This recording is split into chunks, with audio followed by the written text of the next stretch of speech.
Hello guys, अगर आप भविष्य में पॉलिटिशियन या सांसद बन जाते हैं तो आपको क्या क्या फैसिलिटी मिलेंगी। हाल ही में आए स्कीम अग्निपथ के विरोध में ये बातें उठी हैं कि जो नेताओं को पेंशन दी जाती है उसको कट ऑफ कर दिया जाए, उसके बाद उनको सदनवीर कहा जाए। तो ये जानते हैं इनको फैसिलिटी क्या सरकार के द्वारा दी जाती है। जनरली एक रिपोर्ट के अनुसार प्रत्येक माह सांसद का जो वेतन या सैलरी होती है वो 50,000 50,000 रुपये महीने उनको सैलरी के मिलते हैं। वेतन के अलावा अपने कॉन्स्टिट्यूएंसी में काम करने के लिए उन्हें 45,000 रुपये पर मंथ अलाउंसेस दी जाती हैं, मतलब ये एक्स्ट्रा होती है अपने संसदीय क्षेत्र में। उसके अलावा उनको ऑफिस सेटअप करने तक का पैसा मिलता है अपने क्षेत्र में 45,000 पर मंथ, और 30,000 तो 30,000 रुपये उसके सहायक मतलब जो ऑफिस की देखभाल करते हैं उनके लिए मिलता है। और यही नहीं, 15,000 रुपये सिर्फ स्टेशनरी खर्च के लिए मिलता है, मतलब कॉपी कलम या जो वगैरह पेपर A4 शीट हो गई, इसके लिए 15,000 पर मंथ उनको दिया जाता है। और आपको एक बात और बता दूं कि जितने दिन पार्लियामेंट में वो जाएंगे प्रत्येक दिन 2,000 रुपये अलाउंसेस उनको मिलता है, 2,000 रुपये पर डे के अकॉर्डिंग। ये तो होगी सैलरी की बात। अगर इसको हम जोड़ के अप्रॉक्सीमेट की बात करें तो अप्रॉक्सीमेट 17 लाख रुपये पर मंथ, 17 लाख रुपए पर ईयर की सैलरी उनको दी जाती है। अब सुविधाएं क्या है ये बात कर लेते हैं, ये तो सिर्फ सैलरी की बात हो गई। अगर सांसदों को मिलने वाली सुविधाएं की बात करें तो वो 34 फ्लाइट्स ले सकता है फर्स्ट क्लास कोच में, वो भी फ्री ऑफ कॉस्ट, अपने पत्नी अपने सहायक अपने रिश्तेदारों के साथ में 34 एरोप्लेन से यात्रा वो पर ईयर कर सकता है। अच्छा, दिल्ली में हर सांसद को बंगला या फ्लैट दिया जाता है, आपको पता है उनके अस्पताल की सुविधा मुफ्त होती है और लगभग सारी चीज़ें उनकी गवर्नमेंट वहन करती है।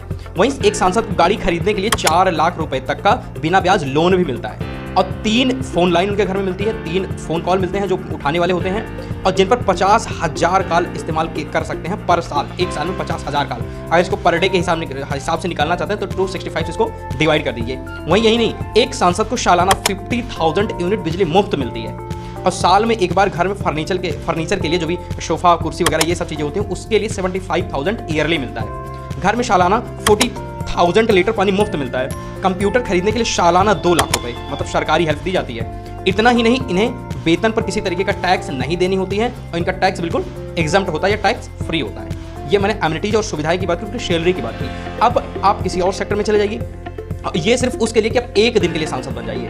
वहीं जो व्यक्ति 60 साल या 65 साल सरकारी नौकरी में देता है उसे ऐसी कोई सुविधाएं नहीं मिलती। वहीं एक दिन अगर आप एक दिन के लिए भी सांसद चुने जाते हैं तो आपको ये फैसिलिटी पूरे लाइफ टाइम मिलेगी। वहीं जो व्यक्ति सेना में जाकर 20 साल नौकरी करके आता है उसे पेंशन तक नहीं मिलने के लिए उसे इतनी ज़्यादा फैसिलिटी नहीं मिलती है। उसके लिए 4 साल जो सेना में जाएगा उसको ऐसी एक भी प्रकार की सुविधाएं नहीं दी गई हैं। तो ये सुविधाएं सांसदों को ही क्यों दी जाती है, क्यों आम नागरिकों या जो और गवर्नमेंट सेक्टर में है उनको क्यों नहीं दी जाती है। अगर हम बात करें विधायकों की तो उत्तर प्रदेश में एक विधायक को विधायक निधि के रूप में 5 साल के अंदर 7.5 करोड़ रुपए मिलते हैं, अप्रॉक्सीमेट 7.5 करोड़ रुपए। इसके अलावा विधायक को वेतन के रूप में 75,000 रुपए पर मंथ, 24,000 रुपए डीजल खर्च के लिए मिलता है, 6,000 रुपए पर्सनल असिस्टेंट रखने के लिए मिलता है, मोबाइल खर्च के लिए 6,000 रुपए, इलाज के लिए मतलब हेल्थ के लिए 6,000 रुपए पर मंथ, और साथ ही साथ सरकारी आवास में रहने, खाने पीने, अपने क्षेत्र में आने जाने के लिए अलग से खर्च मिलता है।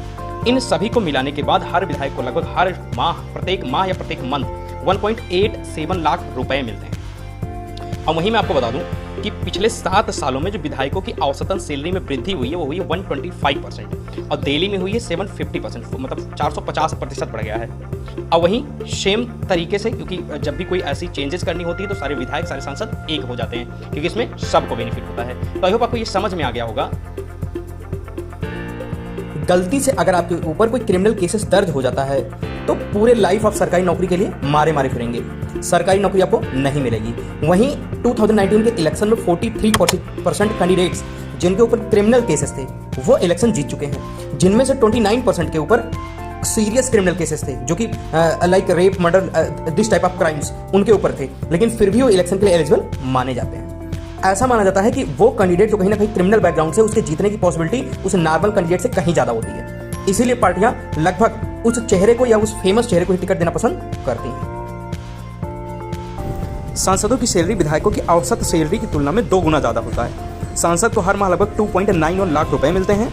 इसमें 1.40 लाख रुपए की बेसिक सैलरी और 1.51 लाख रुपए का अलाउंसेस या भत्ता शामिल होता है। यह मैंने ऑलरेडी वीडियो के स्टार्टिंग में बता दिया है।